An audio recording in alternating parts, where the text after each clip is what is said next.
చూడగలుగుతావు. వివాహం చేసుకునే విషయంలో గైడెన్స్, పెళ్ళైన తర్వాత కూడా మరి పెళ్ళైన తర్వాత భార్యాభర్తలు సహనంతో ఓర్పుతో జీవించే విషయంలో దేవుని వాక్యమును వారు గైడ్లైన్గా తీసుకుంటే ఏ విధంగా సజావుగా కుటుంబ జీవితాలు నడిపించుకోగలుగుతారు, పవిత్రంగా పరిశుద్ధంగా వివాహ బంధాన్ని కాపాడుకోగలుగుతారు. అన్ని విషయాల్లో కూడా ఒక గైడెన్స్ అనేది ఉంటుంది. ప్రార్థన చేసిన వాళ్ళ జీవితాల్లో ఏమొస్తుందండి ప్రార్థన చేస్తే అంటే? God's guidance. అది చెప్పండి ఒకసారి.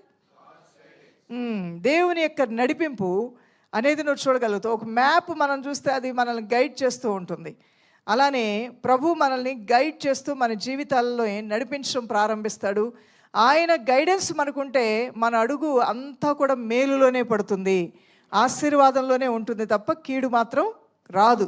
దేవుని గైడెన్స్ మనకు ఉండాలి. గైడెన్స్ అనేది నువ్వు చూస్తావు, అది ఎలా ఉంటుందంటే కంటిన్యూగా ఉంటుంది.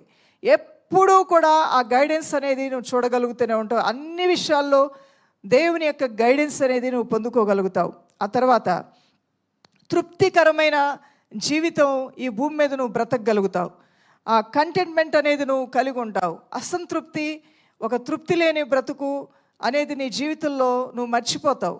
నువ్వు దేనిలో అయినా సరే సంతోషంగా సంతృప్తిగా బ్రతకడం అనేది, ఏ స్థితిలో అయినా సంతృప్తిగా బ్రతకడం అనేది దేవుడు నీకు నేర్పిస్తాడు.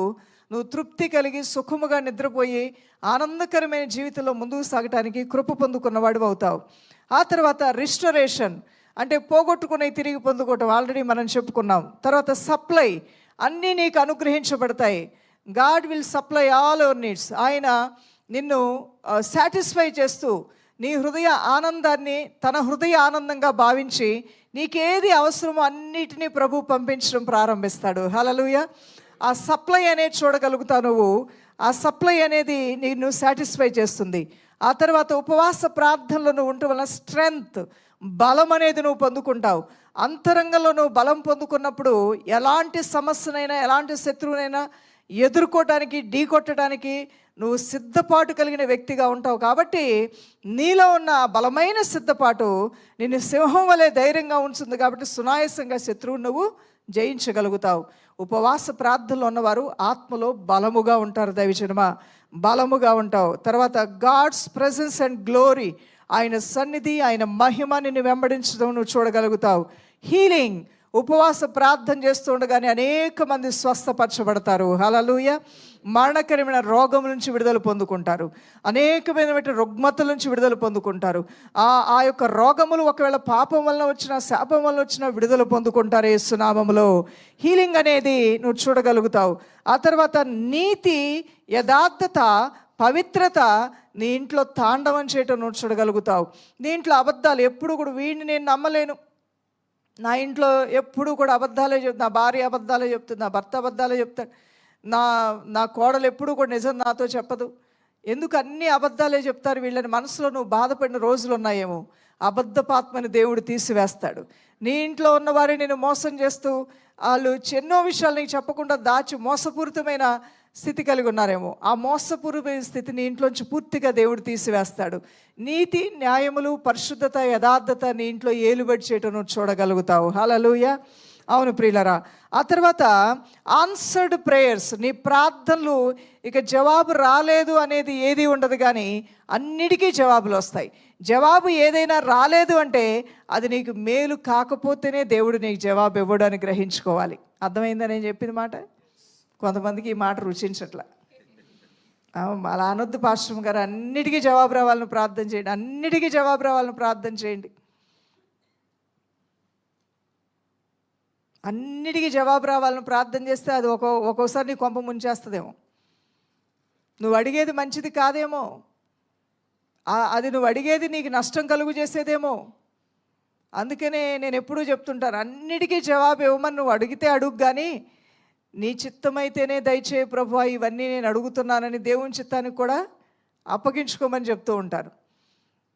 నేను కోరుకున్నదే జరగాలి అని అంటే ఒకవేళ అది నీ మెడకది ఉరితాళ్లాగా మారబోతుందేమో, అది మంచిది కాదు.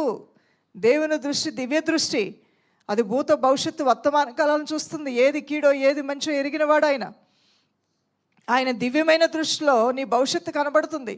నీ 100 సంవత్సరాల జీవితం ఆయనకే కనబడుతుంది, నీ జీవితం నీకు కనబడట్లా. అలాంటప్పుడు మొండితనంతో బలవంతం చేయొద్దు. అడగాల్సిన అడుగు, నీ హృదయవాంఛలు నెరవేరుస్తానన్నాడు కదా. అడుగు. కానీ ఆఖరిలో ఇంకొకటి కూడా చెప్పు, నేను అడుగుతున్నాను కానీ నీ చిత్తమైతే దయచేయి, నీ చిత్తం కాకపోతే, ఆ ధైర్యం ఉందా నీకు? నీ చిత్తం కాకపోతే వద్దు ప్రభు అని అడిగే ధైర్యం ఉందా? అడుగుతావా? నీకు నచ్చింది నీకు తోచింది జరగాలంటావా?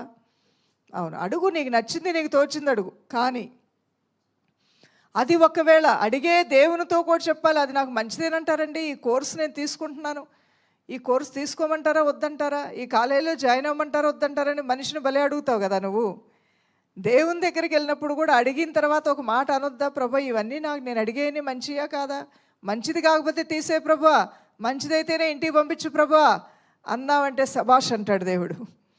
అప్పుడు మంచిగా నీ ఇంటికి వస్తాయి, పుచ్చిపోయినాయి పాడైపోయినాయి కుళ్ళిపోయినాయి నీ ఇంటికి రావన్నమాట. ఎందుకంటే ఒక మాట అనేసావుగా, మంచివైతేనే పంపించు నాయన, పిచ్చి అయితే నాకు, నేను అడిగే పిచ్చి అయితే వద్దు నాయన అని అన్నావు అనుకో, అయితే పిచ్చి కూడా కొన్ని ఉన్నాయిలే అవి ఆపేస్తా అంటాడు. అది ప్రార్థనలకి జవాబు రాకపోవటం అంటే అవి పిచ్చివి కాబట్టి, అవి మంచిది కాదు కాబట్టి ఆపాడు, మేలైనవన్నీ దేవుడు ఇచ్చేశాడు అని నువ్వు నమ్మాలి, విశ్వసించాలి. కొన్ని ప్రార్థనలకు అవి మంచివైనా ఆలస్యం అవుతుంటే ఆయన నామ మహిమ కొరకే నా జీవితంలో ఇది ఆలస్యం అవుతుంది, తగిన సమయంలో నా పట్ల దేవుడు ఈ కార్యం చేస్తాడని అది కూడా నువ్వు నమ్మాలి. అంటే ఆన్సర్డ్ ప్రేయర్స్, నీ ప్రార్థనలకు అన్నిటికీ జవాబు వచ్చే తీరుతుంది. హల్లెలూయా.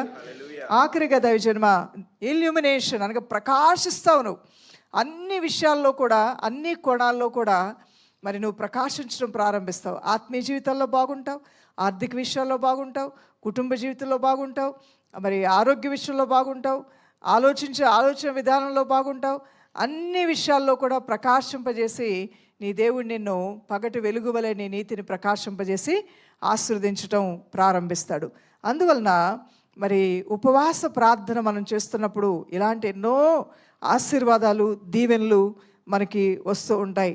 ఇంకా మనం ఎందుకు ఉపవాస ప్రార్థన ఉండాలి? రెండవ పాయింట్గా రాసుకోండి. మొదటిది ఉపవాస ప్రార్థన వలన ఆశీర్వాదాల్లో 5 పాయింట్లు మీరు రాసుకున్నారు.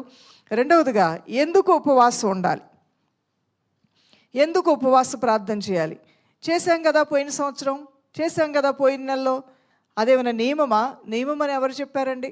నియమం అనేమి ఎవరు చెప్పలేదు. సంతోషంతో ఉపవాసం ఉండేవారు ఉండాలి, అది నీ సొంత ఆశీర్వాదాల కొరకే కాబట్టి నియమమైతే కాదు, ఇది ఖచ్చితంగా చేయాలి అని అయితే కాదు, కానీ అది నీ యొక్క ఆత్మజ్ఞానంతో నువ్వు చేయవలసినటువంటి కార్యమైనది. ఎందుకు ఉపవాస ప్రార్థన చేయాలి? టు సీక్ గాడ్స్ విజ్డమ్, దైవ జ్ఞానము నీకు మరి నీ జీవితంలో దేవుని యొక్క జ్ఞానం నడిపింపు నీవు పొందాలి అంటే తప్పకుండా ఉపవాస ప్రార్థన ద్వారా ఇది సాధ్యమవుతుంది. అపోస్తల కార్యములు 14:23 టు సీక్ గాడ్స్ విజ్డమ్, కొన్ని కార్యక్రమాలు చేసుకోవడానికి అసలు దేవుని ఆలోచన ఏంటి, దేవుని యొక్క ఉద్దేశం ఏంటి అనేది తెలుసుకోవడానికి నువ్వు ఉపవాస ప్రార్థన చేస్తే చాలా మంచిది దేవుని బిడ్డ. ఇక్కడ చూడండి, అపోస్తల కార్యములు 14:23 చూస్తే, మరియు ప్రతి సంఘములో వారికి పెద్దలను ఏర్పరిచి ఉపవాసం ఉండి ప్రార్థన చేసి వారు నమ్మిన ప్రభువునకు వారిని అప్పగించారంట. ప్రతి సంఘంలో పెద్దలను నియమించడానికి, పెద్దలని ఇంకా కాపర్లు అనేది కాదండి, సంఘ కాపర్లు అనేది అపోస్తలులు వీళ్ళు, మరి వారి పెద్దలను నియమించడానికి కూడా వారు ఉపవాసాలుండి ప్రార్థన చేశారు. ప్రతి పెద్దలకి కొన్ని గుణలక్షణాలు ఉండాలి, పరిచారకుడికి కొన్ని ఆత్మీయ గుణలక్షణాలు ఉండాలి, సేవ చేసే సేవకుడని పిలువబడేవాడికి గుణలక్షణాలు కొన్ని ఉండాలి.